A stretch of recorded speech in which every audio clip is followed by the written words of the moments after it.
భిక్షాటన చేస్తున్నట్టే ఈ గవర్నమెంట్ ఎంత భయంకరమైన స్థితిలో ఉన్నదో మీరు అర్థం చేసుకోవాలి. ప్రజలు కూడా ఇట్లా తిరగటం కాదు, ఇల్లు తిరిగి అడగాలి, నువ్వు కూడా అడుకోవాలి.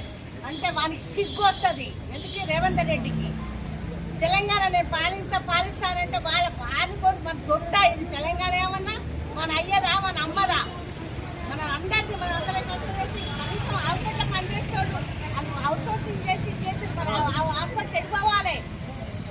వాళ్ళు ఎంత భయంకరమైన పనులు చేస్తుంది, ఎత్తిపోతుండ్రు రోగులకు.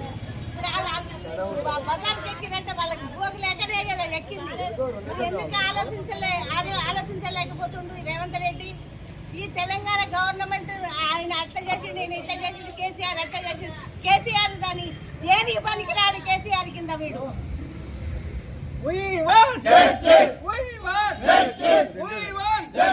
పెండింగ్ లో ఉన్న జీతాలను వెంటనే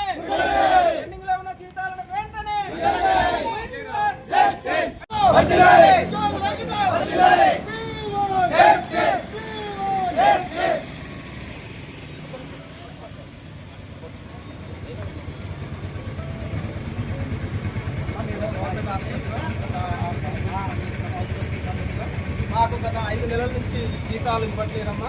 జీతాలు రాక మా కుటుంబాలు పోతున్నాయి. ఆర్థిక పరిస్థితి బాగాలేదు, కుటుంబ పోషణ భారమైంది. అందుకనే ఈ విధంగా మేము జీతాలు రావట్లేదు కాబట్టి భిక్షాటన చేస్తున్నాము.